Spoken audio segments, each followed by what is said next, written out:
Hi friends, welcome to the GRB chef. ఈ రోజు అయితే మీకు నా ఛానల్లో ఫస్ట్ వీడియో అండి లంచ్ బాక్స్ రెసిపీ అయితే నేనైతే అప్లోడ్ చేస్తున్నాను. ఈరోజు చాలా అంటే చాలా డిఫరెంట్గా అయితే ఉంటుంది. మా లంచ్ బాక్స్ అయితే మార్నింగ్ టిఫిన్ లంచ్ అన్నీ కూడా అండి. ఈ రోజు అయితే లంచ్ బాక్స్కి నేనైతే కాలీఫ్లవర్ రైస్ అయితే చేశానండి. ఆ రెసిపీ మీకు కూడా పరిచయం చేయాలి కదా, అందుకనే నేనైతే వీడియో అయితే తీయడం జరిగింది. రెసిపీ అయితే చాలా సింపుల్ అండి. ప్రాసెస్ అయితే నేను మీకు సింపుల్గా అయితే చెప్తాను. ఫస్ట్గా అయితే ఏం చేయాలో చూద్దాము.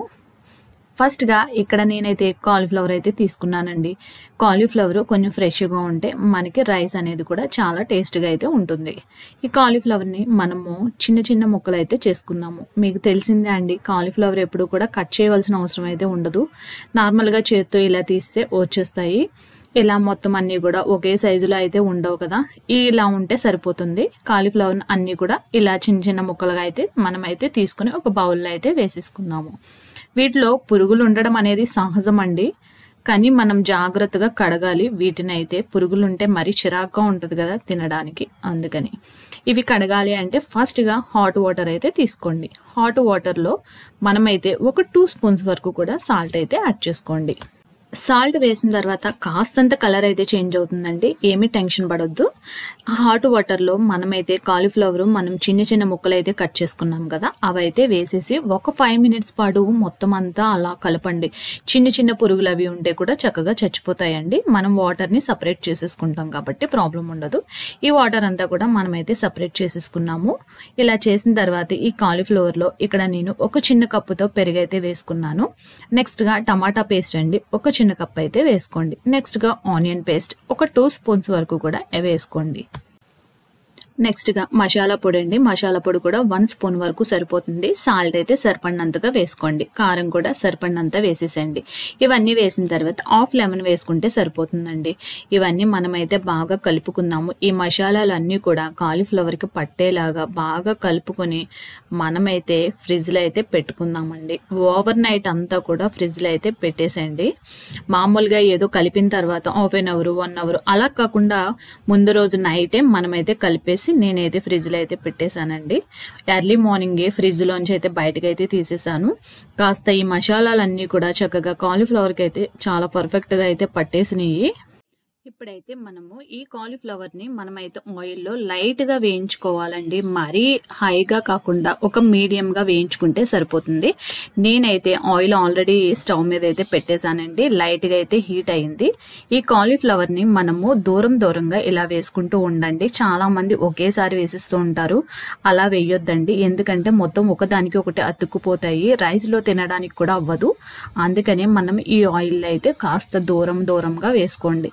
ఇలా మొత్తం కాలీఫ్లవర్ అంతా కూడా మనమైతే వేసుకొని లైట్గా వేయించుకుందామండి. ఇవి వేగేటప్పుడు కూడా కొంచెం కేర్ఫుల్గా అయితే వేసుకోండి, ఆయిల్ అది పైకి వచ్చేస్తూ ఉంటుంది. ఇవన్నీ కూడా వేసేసాం కదండి. వేసిన తర్వాత మనమైతే ఒక్కసారి అటు ఇటుగా అయితే కలుపుదాము. మరీ ఎక్కువగా అయితే కలపకూడదండి. ఎందుకు అంటే మనకి మసాలా అంతా కూడా ఆయిల్లో ఉండిపోతుంది మరీ ఎక్కువగా కలిపితే. అందుకని మనమైతే మరీ ఎక్కువగా కలుపుకుండా లైట్గా కలుపుకుంటే సరిపోతుంది. మనకైతే కాలీఫ్లవరు లైట్గా అయితే వేగిపోయిందండి. ఇలా రెడ్ కలర్ వచ్చే వరకు వేయించుకుంటే మనకి రైస్లోకి తినడానికి చాలా బాగుంటుంది. ఇప్పుడైతే మనము ఈ కాలీఫ్లవర్ని అయితే సపరేట్గా ఒక బౌల్లోకి అయితే తీసుకుందామండి. మనకి కాలీఫ్లవర్ అంతా కూడా ఇలా వేయించేసుకుందాము ఇదే ఆయిల్లోని. మనకి చాలా ఎక్కువగా అయితే ఉంది కదా కాలీఫ్లవర్. ఇక్కడ నేను 1 కాలీఫ్లవర్ వరకు కూడా తీసుకున్నానండి. ఇవి వేగడానికి కూడా చాలా టైం పట్టిందండి. ఎర్లీ మార్నింగే క్యారేజెస్ అంటే చాలా టైం తీసుకుంటుంది కదా, కానీ అయినా సరే మీకోసం ఎర్లీ మార్నింగే లేచి నేనైతే వీడియో అయితే తీశాను. మొత్తం అన్ని కాలీఫ్లవర్ అయితే ఇలా తీసేసి మనం బాక్స్లో అయితే వేసేసుకుందాము. ఇక్కడ మనము రైస్కి సపరేట్ బౌల్ అయితే పెట్టుకోండి, అంటే సపరేట్ ప్యాన్ పెట్టుకొని ఆయిల్ అయితే వేసుకోండి. మనము ముందుగా వేయించిన ఆయిల్ అయితే వేయొద్దండి, రైస్ కలర్ అనేది మారిపోతుంది. అందుకనే నేను సపరేట్గా ఆయిల్ అయితే వేసుకున్నాను. వేసిన తర్వాత 1 స్పూన్ వరకు పోపులు, ఒక చిన్న కప్పుతో ఎండుమిర్చి, ఒక 4 పచ్చిమిర్చి, కరివేపాకు ఇవైతే వేసుకోండి. వేసిన తర్వాత దోరగా వేయించుకోండి. ఇవైతే మరీ ఎక్కువగా అయితే వేయించుకోవాల్సిన అవసరం ఉండదండి. లైట్గా వేగిన తర్వాత ఇక్కడ నేను ఒక చిన్న కప్పుతో పెరుగు అయితే వేసుకున్నానండి. ఇక్కడ మెయిన్ ఇంగ్రీడియంట్ అండి పెరుగు. అయితే పెరుగు ఖచ్చితంగా వేసుకోవాలి. పెరుగు వేసుకోవడం వల్ల మనకి టేస్ట్ అనేది చాలా అంటే చాలా బాగుంటుందండి. ఇక్కడ పెరుగు వేసిన తర్వాత కూడా కొంచెం జాగ్రత్తగా అయితే చూసుకోండి, ఆయిల్ అనేది పైకి వస్తుంది. ఈ పెరుగు కూడా వేసిన తర్వాత ఆయిల్లో బాగా వేయించండి. పెరుగు మనకి ఎంత బాగా వేగితే టేస్ట్ అనేది అంత బాగుంటుంది. పెరుగు కూడా వేగిపోయిందండి. వేగిన తర్వాత కొంచెం మెంతు పొడి, మనము ఆల్రెడీ ఫ్రై చేసి పెట్టుకున్న కాలీఫ్లవర్ ఉంది కదండి, ఆ కాలీఫ్లవర్ అంతా కూడా ఇందులో అయితే వేసేసేయండి. వేసిన తర్వాత ఈ పెరుగు టేస్ట్ ఈ కాలీఫ్లవర్కి పట్టేదాకా కూడా మనమైతే బాగా కలుపుకోవాలండి. ఈ పెరుగు టేస్ట్ ఈ కాలీఫ్లవర్కి ఎంత బాగా పడితే మనకి కాలీఫ్లవర్ రైస్ అనేది అంత టేస్ట్గా అయితే ఉంటుందండి. ఇదైతే బాగా వేగిపోయింది కాబట్టి సరిపడినంత సాల్ట్ కూడా వేసుకోండి. మనం స్టార్టింగ్లో వేసుకున్నాము ఆల్రెడీ, అయినా సరే సరిపోదు.